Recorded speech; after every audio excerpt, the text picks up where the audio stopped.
episode number 7. So we left off fairing out and glassing the joins. Now we're going to paint them and get them ready to accept the vinyl wrap. So yeah, that's what this episode's about. Also, we have an exciting new announcement, so make sure you stay tuned until the end to find out what's going on. Enjoy. This is not my preferred colour to put on this plug.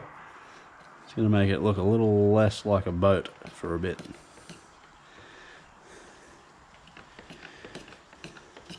Red racing stripes, I guess.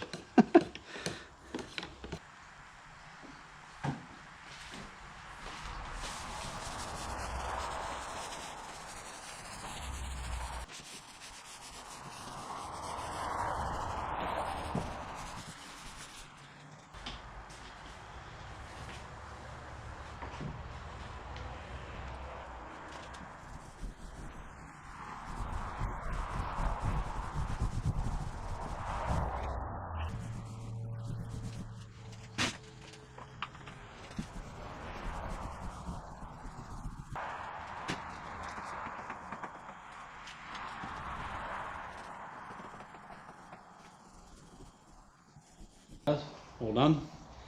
I'm pretty glad that I painted it.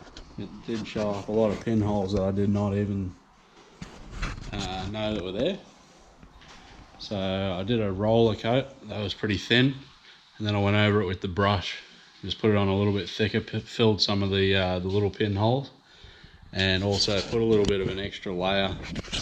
If you can, you might be able to see there. See, it's glossy in the middle, and then it's a little bit matte either side. Those matte bits are where the MDF sheet were exposed, so it's a little bit furry. It actually soaked in a lot of paint. Yeah, so going over it with the brush, I could get a bit of a thicker layer on there, just to try and seal it up. I think once that paint actually dries and I give it a sand, and then put another coat of primer on it, I think it will all go glossy. I don't think it's going to soak any more in. It's also giving me a bit of a better look where the warping is down the hull. Not too critical at the moment because it is pretty cold. It's at night. I check the thermometer every time these warps disappear. 26 degrees, and nearly all the warps come out of it. So tomorrow when it hits 26 degrees, I'll come in and check it again while it's all painted and see what it looks like, and I'm thinking it's going to look pretty good. So at the moment we are at about 19 degrees Celsius. So yeah, a little bit under where we need to be. So we'll have a look at 26 degrees tomorrow and see what it looks like. So yeah, tomorrow it'll just be a light sand with a really fine sandpaper. Definitely not the same as what was on the orbital sander. That was 40 grit, so we're probably going to go up somewhere near maybe 240, I guess. We'll see how we go. Maybe a light hand 80 grit to start with, just to knock all the tops off, and then switch down, go through some papers, and see how smooth we can get it. So I've only just done this side. I didn't sand that the other side, do the final sand last night on this side. So I might get into that tomorrow. This side's actually pretty good, but I'll just give it one last little hit just before I do the same, paint on that side. But we got a bit of time to work on the other side, because this is going to be the first side that I glass up. So once all the joins are all painted and sealed up and how I want them, we'll put that fence in across the top, or the top flange along the keel line. Okay, so this is a wet and dry sandpaper. I don't really want to use it wet, just because of the MDF sheet. I don't want to wet that sheet, because the water will make this wood swell up pretty bad. Not so bad on the sealed surfaces here, but if it runs down to the floor and gets in the joins there, yeah, it's going to swell up quite bad, so it's probably going to take a while with this this paper, but yeah, we'll see how we go.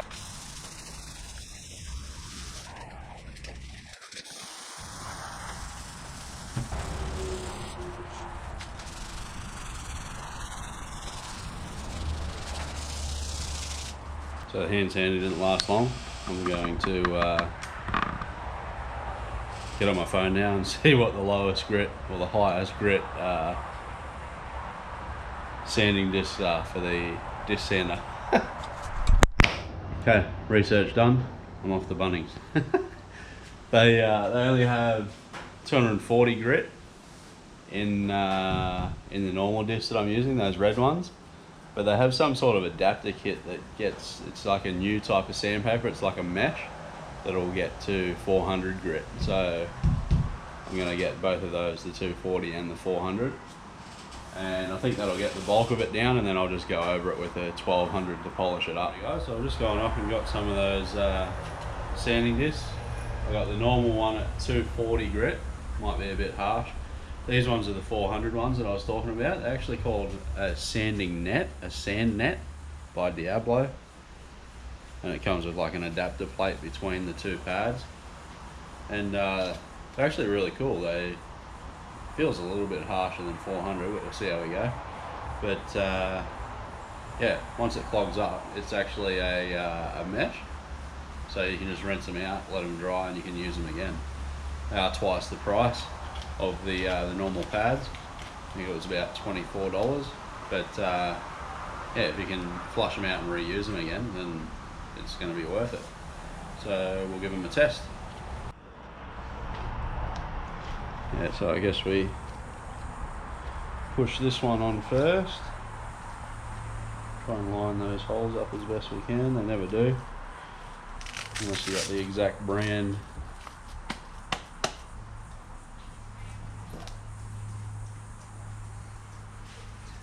And then we put this one on. It's actually good, it makes it like a little bit softer on the top too, so it'll probably conform to a bit better shapes than the other pads. That doesn't stick on there all that well, but might get better as it vibrates down into it.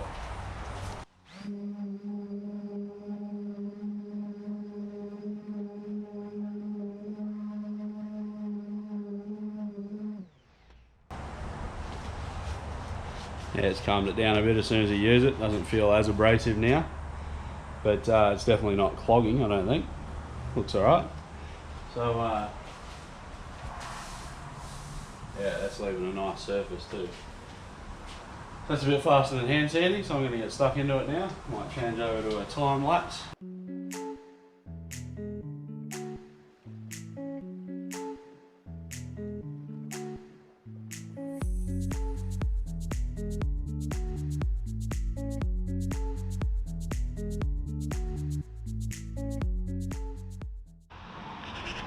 Alrighty, so that's pretty much sanded down now. It's not as level as I thought it was going to go. There's still a few bumps and that sort of thing. I'll see if I can get it on the camera there.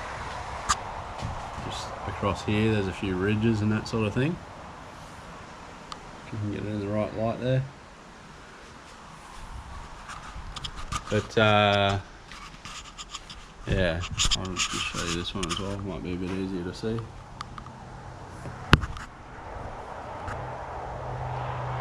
There. So I'm going to go around with the pencil now and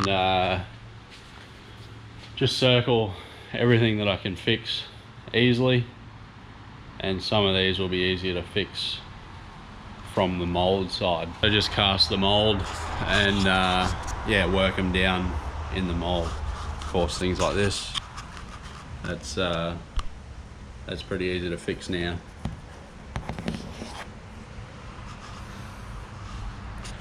And I might do it with a pen. That didn't work all that well.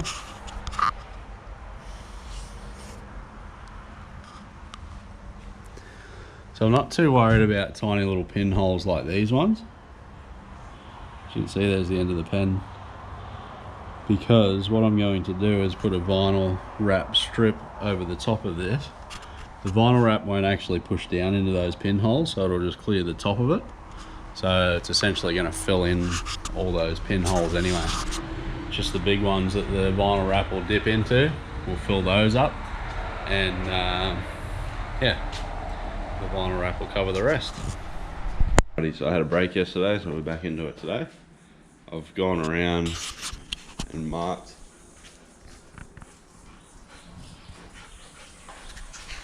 all the patches that I think might stick out through the vinyl wrap. So there's quite a few. I've also gone through and put crosses. There's 1, 2, 3, 4, 5, 6, 7, 8. 8 crosses in the middle of the sheets. That's where the center of some of the whoops are. So what I'll do is brace on the inside. So take this one for instance. That's in the middle of the first sheet, up high. What I'll do, middle of the first sheet, up high, I'll put a batten between there and pack out between with another sheet in there to spread the load. I might make the sheet either the thicker MDF, or I might get some plywood just to spread the load so there's no point loading, so there's no bump on the outside then. Because if I packed it out with something small, we would end up with just like a little lump here. So yeah, but yeah, I'm gonna mix up some builder's bog. I'm gonna try and put the hardener of that pretty small so I can work around with it for a while, and we'll fill all these.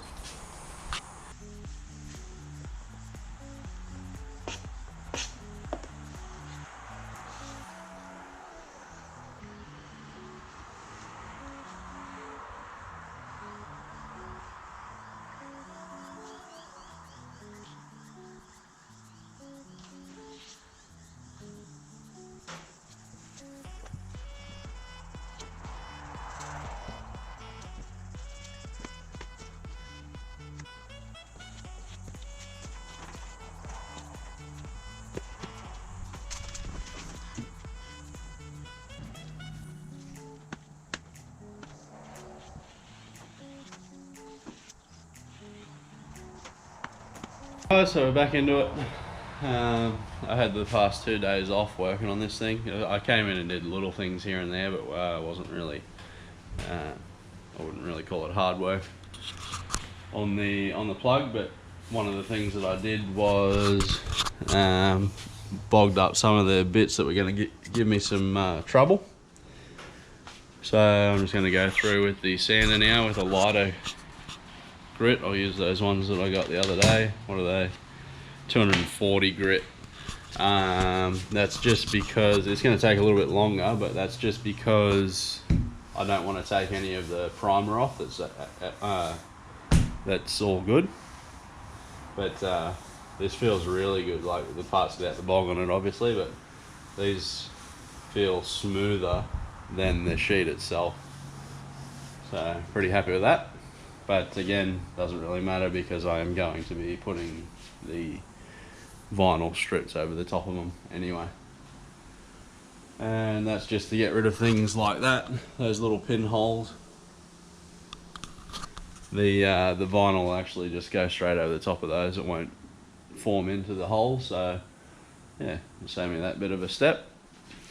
And the only thing it's going to do is leave lines in the mold when we demold it. It's only going to be very fine lines, so I'll just be able to rub those down with a bit of wet and dry.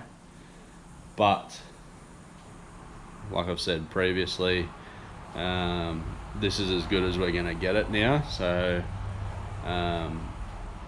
once I knock this bog down, the rest of the work is going to be on the mold. Unfortunately, it's something that I wanted to avoid. I'd rather just get straight into building the boat from the mold, but yeah, we're just going to have to work on the mold. That's how it goes.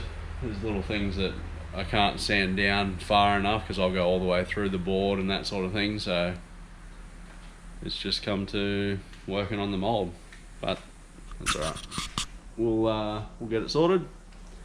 So I'm gonna start going through and just buzzing down all these bogged up patches that I did, and yeah, I think I might go out and go out to the shop and find some scrap vinyl and start looking at putting vinyl on it. Also have to clean up the floor areas and get that flange on, which will just be the MDF sheet along the floor there, and also have to put that fence across the center line up there on the keel line for the flange up the top.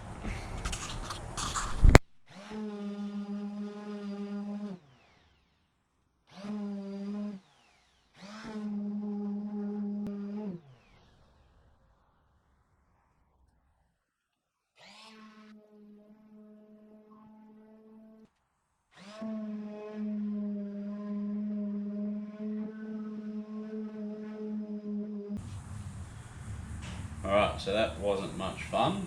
I think I did the bog mix a little bit light on the catalyst or the hardener. Just, not sure if you can see it there. That's the worst one.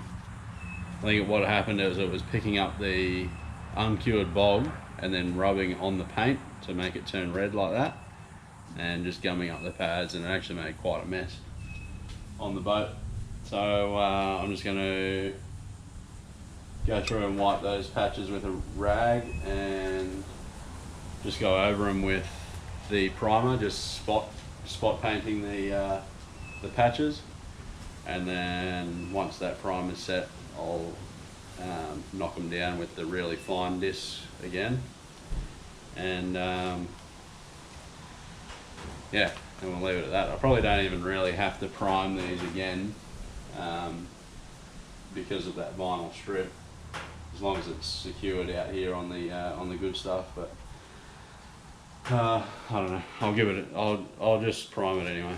I'm just being, yeah, a little bit cautious. There is some patches back at the front there that I actually went back down to MDF accidentally, just off the side of the line there. But yeah, we'll paint those up and fair them out anyway. It won't take all that long. It's pretty quick to fair the whole thing out anyway, and we'll go from there.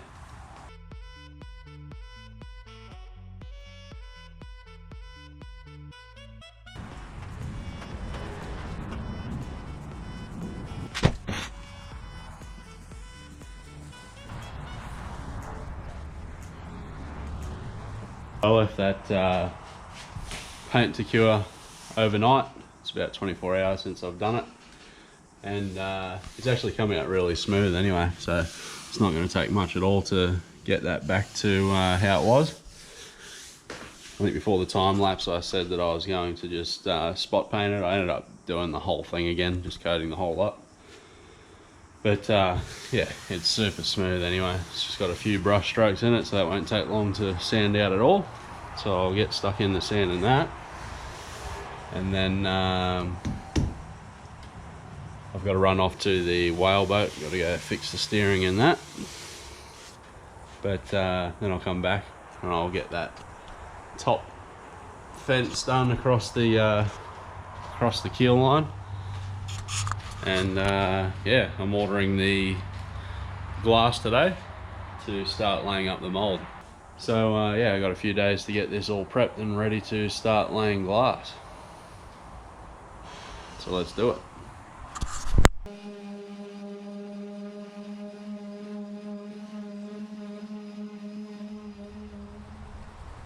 Alrighty guys, so we'll leave that one there. So we've got it all painted up and ready for the vinyl wrap, so that'll be in future videos. And as for that exciting new announcement, so I mentioned getting fiberglass gear at the end of this video. I didn't even actually know it at that time when I was recording that video, that I would have a designated supplier. So I put some feelers out to some fiberglass suppliers to see who would be keen to jump on board and help me out. And Mitch from Trojan Fibreglass down in New South Wales, he got back to me, and yeah, he was all for it, so he jumped on board. And if you're watching, mate, thank you very much. I really do appreciate it. We're working with Trojan Fibreglass now, and I'm really happy to be doing that. So Mitch has sent through a lot of advice already, and I thank him for that. It's really helped me out. And these guys, they don't just sell the fiberglass resin or anything like that. They actually make it, so it's actually a factory down there in New South Wales. So they're very clued up on their resins and how they're supposed to be used and what not to use them for. So yeah, really knowledgeable guys. I'll put the links to their website and their Facebook down in the description below. Yeah, so you guys can jump on and check them out. I will go a lot more in depth into Trojan Fibreglass. I'm hoping to actually go down there and see the factory at some point too. We'll go for a bit of a walkthrough, but yeah, Trojan Fibreglass, you guys are legends, and yeah, so are you guys, everyone that watches these videos and contributes. I absolutely love it. So yeah, I'm really excited to see where this project's going to go now. And yeah, so if you liked it, make sure you give us a thumbs up there, and yeah, just subscribe away if you haven't done so already, and we'll see how we go. Cheers, guys.